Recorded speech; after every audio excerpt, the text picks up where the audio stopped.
What is globalisation. पिछले 2 या 3 दशक से, मतलब 1990s से, जब गवर्नमेंट ने ग्लोबलाइजेशन, प्राइवेटाइजेशन और लिबरलाइजेशन लाया, जिसमें से ग्लोबलाइजेशन है पूरा जो ग्लोब है उसको एक बनाना, एक मार्केट का प्लेटफॉर्म देना। लिबरलाइजेशन है गवर्नमेंट पॉलिसीज को लिबरल करना, मीन्स इंटरनेशनल जो पॉलिसीज हैं। उसके साथ हमारा है प्राइवेटाइजेशन, उसमें सरकारी कंपनियों का प्राइवेटाइजेशन करना, मीन्स प्राइवेट उसको कर देना।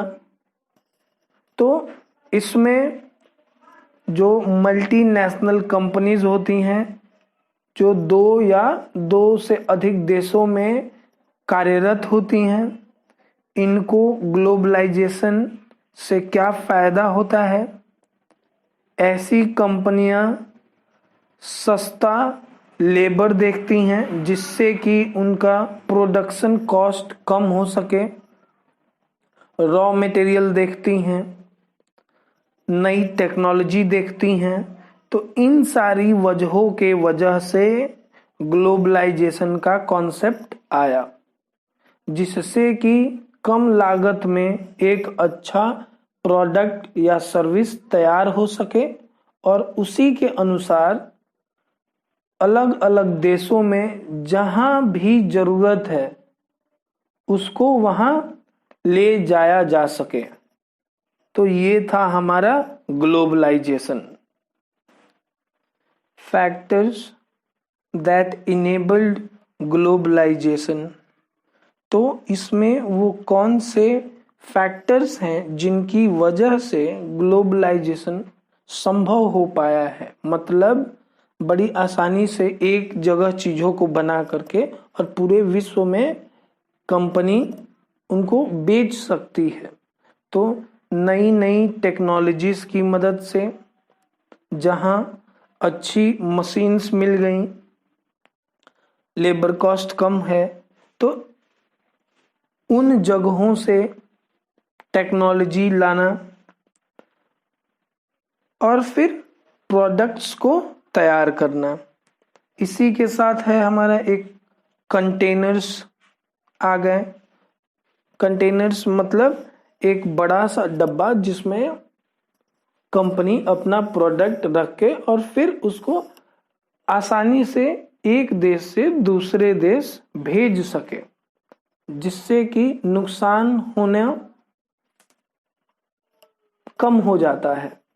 और इसी के साथ जो ट्रांसपोर्टेशन कॉस्ट है वो भी कम हो जाता है।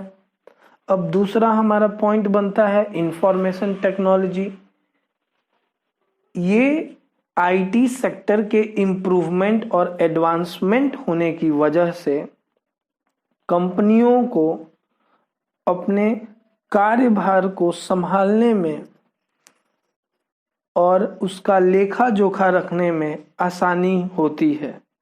इसी के साथ अपने कस्टमर्स का फीडबैक बड़े ही आसानी से ले सकते हैं और उसी के साथ अपने प्रोडक्ट या सर्विसेज में चेंजेस या मॉडिफिकेशंस ला सकते हैं। तीसरा पॉइंट है हमारा liberalisation.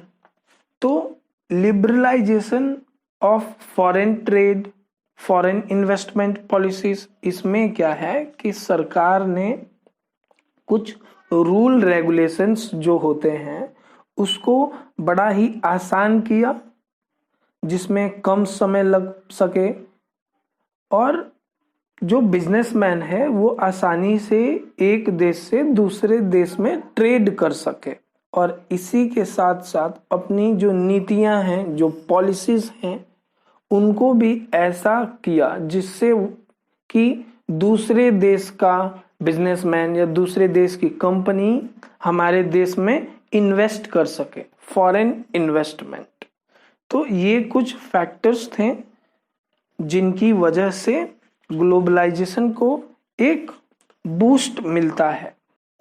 World trade organisation is an intergovernmental organization that is concerned with the regulation of international trade between nations and was founded in January 1995। इस ऑर्गेनाइजेशन का फॉर्मेशन हुआ था क्योंकि ये इंटरनेशनल ट्रेड को बढ़ावा दे सके और लिबरलाइजेशन ऑफ फॉरेन ट्रेड और इन्वेस्टमेंट को सपोर्ट कर सके। मतलब इसका मुख्य काम है अलग अलग देशों में उनकी जो ट्रेड पॉलिसीज है उसको लिबरल करना और आसानी से देशों के बीच में ट्रेड और कॉमर्स हो सके। और इन एक्टिविटीज को ये ऑर्गेनाइजेशन मॉनिटर करती है और चेक करती है टाइम टू टाइम। इसमें अभी 164 कंट्रीज मेंबर्स हैं।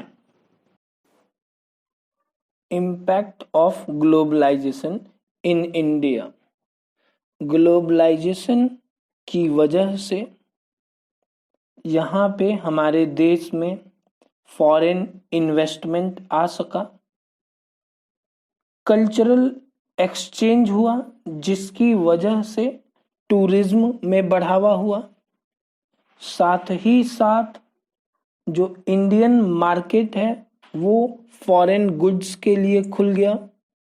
मतलब अब इंडिया भी अपने प्रोडक्ट्स को फॉरेन मार्केट्स में बेच सकता है, साथ ही साथ फॉरेन गुड्स या सर्विसेज हमारे यहाँ बिक सकती हैं और ग्रेटर कंपटीशन, जो कंपटीशन बढ़ गया इसकी वजह से क्वालिटी प्रोडक्ट मिलने लगा बाजार में और सस्ते कीमतों पे मिलने लगा। साथ ही साथ नई टेक्नोलॉजीज का इंट्रोडक्शन हुआ। मतलब हमारे देश में भी नई नई टेक्नोलॉजीज बाहर से आने लगी जिससे कि प्रोड्यूसर्स को बड़ा ही फायदा हुआ और उसी के साथ कंज्यूमर्स को भी एक अच्छा प्रोडक्ट मिलने लगा। इसी के साथ कम्युनिकेशन बढ़ा। मतलब कह लें प्रोड्यूसर्स और कस्टमर्स या उसी के साथ कंपनी, इन तीनों के बीच में एक कम्युनिकेशन जो गैप था वो हट गया।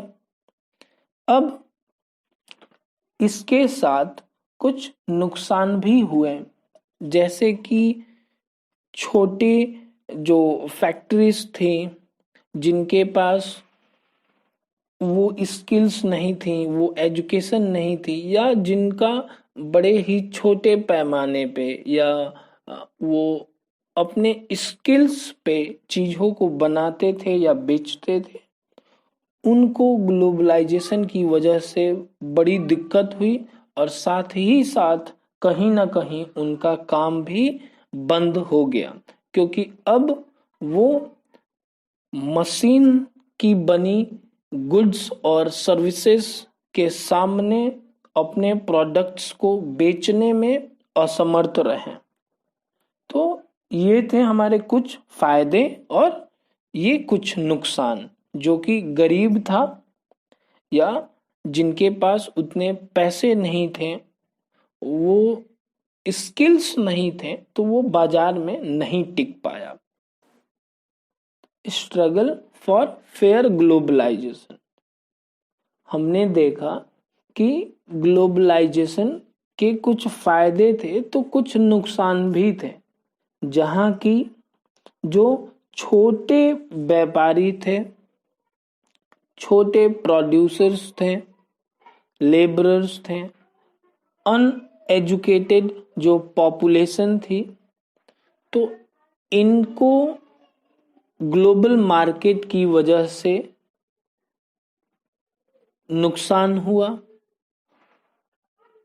इनका जो लाइवलीहुड है कहीं ना कहीं उस पे असर दिखा, अपनी रोज की दिनचर्या अर्न करने में इन्हें दिक्कत का सामना करना पड़ा, जिनकी वजह से गवर्नमेंट ने कुछ चेंजेस किए, जिसमें से लेबर लॉ है जिसको अमेंडमेंट किया गया, जिससे कि मजदूरों के हक, उनका वेजेस, उनका वर्किंग आवर्स को सुधारा गया। इसी के साथ WTO जो वर्ल्ड ट्रेड ऑर्गेनाइजेशन था, उसमें उसके कुछ नियमों में परिवर्तन की मांग की गई, जिससे कि उन प्रोडक्ट्स का इंपोर्ट ड्यूटी बढ़ा दिया जाए जो कि प्रोडक्ट्स किसी कंट्री में अधिक फ्लोट करते हों या बहुत ही सस्ती कीमतों पे इंपोर्ट हो जाते हैं और बिकते हैं, और ऐसा होने से वहाँ के प्रोड्यूसर्स को एक नुकसान का सामना करना पड़े। तो ये सारी चीजें थी जो एक स्ट्रगल के तौर पे हमने ग्लोबलाइजेशन में